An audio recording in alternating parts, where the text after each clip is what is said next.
we were talking about how with our kids transitioning to being adults, that we're becoming more of a support role now instead of this active, you're going to do this, this, and this. Right. So how did that look for you?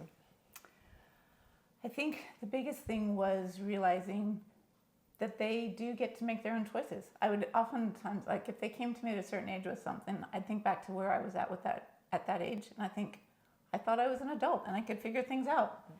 And so I would answer them in the way I kind of would have wanted to be answered myself. It's like, you know what? These are things that you might want to consider. You know, if you're buying a house, these are things you've got to consider. But I would always end it with, I am confident that you will figure this out. And I'm going to be right here. No matter what happens, no matter what you decide, we're here with you and we support you. And we think you're doing great. And those messages, even my oldest kids have come back and said, you know, it just helped me a lot to know you thought I could do it. And I do think they can do it. Even when they do things that are not necessarily what I would do. I did have one child get married very young. And I had all my friends like, you can't let them get married at this point. And this child felt like that was what they were supposed to do. And who am I to say that's not what you're supposed to do? And so I had to take a deep breath and be like, you know, if this ends up that they don't end up staying together because they're young, then I will be there with them. I actually told my kids, so again, this kind of started back when they were teenagers, but there was an incident in town where a father had covered up a crime for their child. And my kids were talking to me about that. And I was like, they were like, would you cover up for us? And I was like, no, I will be the one to call the police, but I will bring you cookies in jail every day. For the next month, they're like telling their friends, our mom would send us to jail, but she'd bring us cookies. So they knew, even with that funny story, that no matter what they did, we would be there. And so when this child got married young, I was like, we'll be there. If something else is going on, you know, like a job change or buying a house, maybe when other people are saying this isn't a good time to buy a house, like we will be there for you. We will walk through whatever that looks like with you, but I'm confident you can figure it out. So that's been my kind of my framework of trying to interact with my adult kids. I love that. I love the message and saying it out loud. I'm confident you're going to figure this out. Mm-hmm. And that makes me think, so I just turned 60 in July, and Kim is about, I've opened the door for Kim. I'm going through the door in 2 weeks. Her birthday is imminent, the big 60. And how do you feel your 60 is compared to your mom's? And I'm not trying to pick on your mom. Yeah, I'm saying in general, like. So I think with my mom, she kind of started me on this a little bit. Probably like all of you, you have some things about your mom that you're like, okay, I'm going to do that. And some things about your mom that you're like, I'm not going to do that. So one of the things I was going to do with my mom was I remember her calling us after my youngest brother left home. So there's 13 years between me and my youngest brother. And she took him to the airport and drove home and saw a sign that said, we need somebody to join the Board of Education for our little community. And she just went to the courthouse and she signed up. Wow. Right then. She's like, I just knew I needed something to keep me from focusing on him being gone, something that would feel like it had a purpose. So she did that, and that was one of the good things. I think the thing that feels different to me about 60 is more having to do with the health and the physical capacity. You know, being as active as you and I have been, and maintaining that through our 50s and 60s, I don't think my mom did that. And I think that's an important piece, because being able to physically do what we want to do means you can do it. And so she gave me the right mindset, but I think we've changed things on the physical level and definitely on the communication level, like talking about things. And she was changing it, because my mom does love to talk about things and feelings now. She's learned that, but realizing that communication, healthy communication, and not feeling like you need somebody to do something that's so that you can be okay, but like, let's talk about what this is and what we both need out of it. That has been a different thing for us in our 60s, I think, than what was for my mom. Yeah, I mean, I think that's very true. I think we are opening up more dialogue with our kids now. Mm-hmm. That's become more of a thing. But I think we can all cultivate that more. Meaning, so let's take adult kids, and now they're getting married. Mm-hmm. And so they have, you know, in-laws, and now we've got a few babies. Kim does. I'm going to. And having to share time.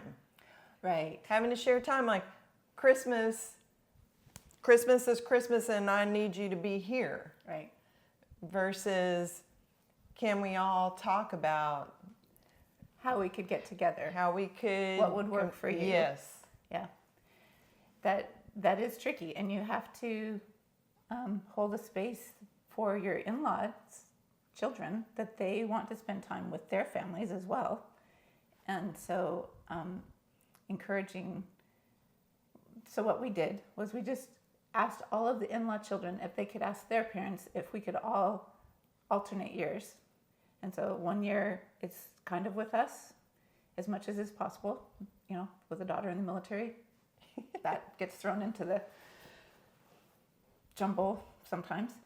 And our children-in-law were all willing to do that. And their parents were willing to do that. And so every other year, all of us are kind of, we know at some point we're going to be together. But I will say that it also has to be flexible. Last year, we, just from circumstances in my home, I was having a hip replacement on December 21st. I was like, hey, can we do Christmas the first weekend in December? And the kids were all like, great. And then my husband and I got COVID, and so we couldn't do it that weekend, and I was teaching the next weekend. So it was like, okay, can we squeeze it all in on the third weekend? And everybody accommodated that, and it worked. But realizing that even it doesn't have to be the day. Or like I was working with a client whose grandchild was having a birthday, and it's the grandparents were separated or were divorced. And so they had one parent's family and then two grandparents on this side. And they're like having arguments over who got the day. It's like, you know, I don't know any kid that wouldn't be happy to celebrate their birthday 3 times. It's like, but does it have to be the day? You know? Right. I think so that's being flexible on that. Flexibility. That's what I'm hearing. Mm-hmm. Like flexibility is important, and how do we cultivate that flexibility? Like that has to come from inside of us, I think, and we're honing in on women here. Right. We know it's also your partner, your couple, your spouse. So how can we do that? Yeah. How can we? And I think by doing that, we are also modeling respect, that they have lives too. Yes. And they have priorities that are important to them. Right. And so if you can convey, I'd really like all of us to get together for this event, you got to give them enough time to arrange their life so they can meet that event. And if you don't push, and if you make that an enticing thing, like not we have to go do this, and it's a drag because of the pressure being put on it, then they're happy to come. So, yeah, I think that's held true for us for sure. Like I'm saying, Kim and I in our families, we've talked through frustrations of trying to plan, but I do think that's right. It's not really about the day. Right. it's about, this is a group, a family that loves each other, and we're going to celebrate when it's really comfortable for everyone. Right. And accommodating everybody's needs and And priorities. then sometimes you don't get everybody. Right. And that can And still that's be okay too. Because life happens Right. for all of us. And when life happens, we don't need our parents saying, "Why aren't you here?" It's because life happened, you know? Because it does. When my son, who's a twin, got married, of course we had everything planned for my daughter to be there, and she unexpectedly got deployed to the Middle East. And what do? You got to support him. He's getting married. She feels bad, so we did everything we could to get her zoomed in. I think that's one of the benefits I think came from COVID. Thank you, COVID, for Zoom. Gave us the ability to bring people into events that we couldn't have before. Of course, we were sad that didn't work the way we wanted it to, but we made the best of it that we could, and it still was a joyful occasion for my son. So, yeah, being flexible, respectful, and accepting that people have things that come up. Right. You just do the best you can. Right. And then, I think if we do feel some irritation around that, say it's something important like this, and I'm not saying you were there, I'm going to pretend like you got upset by it. Well, I was upset, but just with the Air Force. Just with the Air Force. Well, what can we do with that? Because then, instead of putting that on our kids, like, a certain amount of blame. Right. Well, Jen couldn't do anything about that. Right. What if we looked back inside of ourselves and started working with what that is? Is that disappointment? Is that any anger? Is that, and that can be an internal thing that we do and work through To process those emotions. so we don't put that on our kids. Right. And then when we model that, and that's true the whole way through, but I think we're talking about now this phase of life where our kids are grown, then we're showing them too. We're modeling what that looks like, because now they're starting to have their kids and start to their parent journey. Right. And I totally forgot what I was going to say. That's okay. We're 60. It'll come back to me in a second. Probably wasn't a very good point, so it's probably good that we didn't say it. Yeah, it's gone. That's okay. Okay. Yeah. I did want to say one more thing that I am just getting into now with grandchildren. So, but it doesn't have to be just with grandchildren. Is just this idea of you want to respect your children's boundaries, but you also need to let them respect your boundaries. And this has just come up in the last couple of weeks with a couple of clients who have been like, my kids expect me to just drop everything and come take care of their kids whenever they want to go have a date. And this person was feeling kind of frustrated and a little resentful about this. And so, again, it comes back to the communication. And it's okay for you to hold boundaries. If you're not the kind of grandparent who wants to have the kids over every day and you didn't volunteer to be daycare for your grandkids, you need to let your kids know in a kind way, but just say, you know what, I am working these days, and then I have this other commitment, and I need some downtime because I'm 60, and this is when I can take the kids. If you want to plan a date for that night, that would be great. I would love to have the kids then. Versus being frustrated and resentful because your kids drop the grandkids off whenever they feel like it, and you're not getting what you need to done, or it's just not what you were planning for. And so boundaries are important both ways. We need to respect our kids, but we also need to hold our own.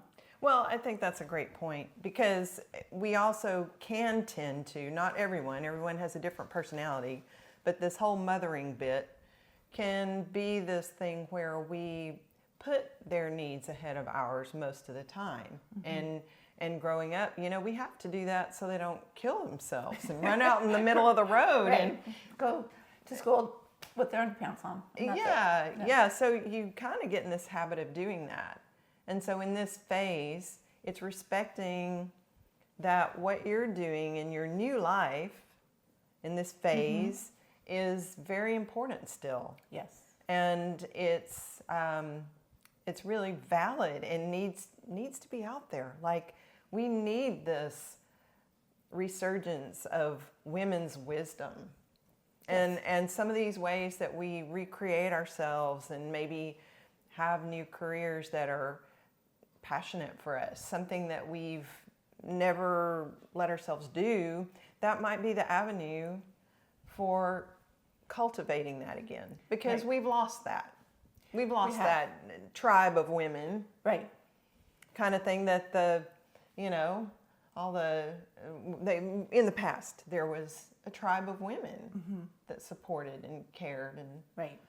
took Whether care that of was each in other. your extended family circle or your community, we have lost that because we've kind of gotten a little isolated and we do our own thing, and we have social media to connect with people where we don't have to do it in person, and there's a difference. There's a huge And difference. so being able to have a vehicle or an avenue, like you said, of sharing all of the experience and the wisdom and the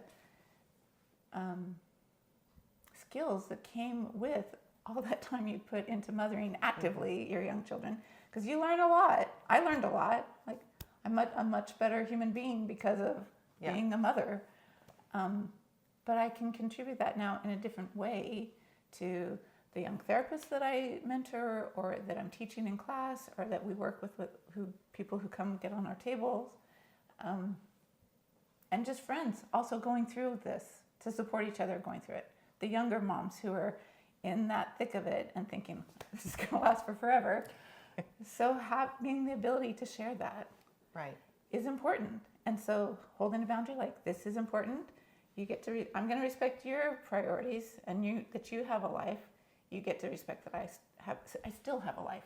Right. I have a new life. I have a new life. Yeah. So it's exciting. It's actually, I think if there's anything I would land with in this whole conversation, and Kim might land with something a little different, but I think looking at this transition phase as more of a real excitement, and I am confessing that I did not. I had to work to get through that, but having made it on this side, it is exciting. It's a time of great creativity and more confidence and more of that knowing that you know. And I'm not saying I'm all the way there, and I want to grow more, and there's times where I need to practice that more, but if I look at where I was in my 30s and my 40s and even the beginning of my 50s, this is a new good, really good place.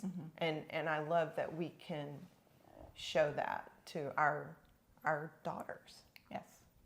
And I think the last thing I would land with then would be, in addition to that by having established and developed these good relationships with my kids and making it through that transition and doing my best to parent them as adults in the best way for them, in that more background supportive role, it brings so much joy to my life in addition to all the other things that I'm doing. It's like this resonant background warmth in my life that is just there, and I feel it. I don't need to be with them to feel it. I'm excited when I get to see them, but I'm also really happy in doing things when I'm not with them. Yeah. So that long golden cord. Exactly. There's a bunch of them now, between 4 kids and 3 spouses and 4 grandchildren. So,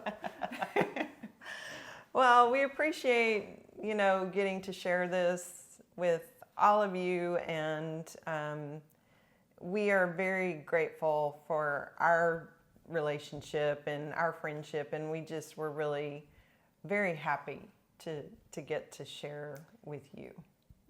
Things that we have learned going through it. Yep. And hopefully that's helpful to someone. Yes. Maybe it's already lessons you've learned and you can be just like, yeah, that's right. Exactly. Or it might be, no, that's not the way I did it. And that's okay too. Right. Right. So we welcome any of your insights and comments, and we appreciate you spending time with us today. Bye. Bye.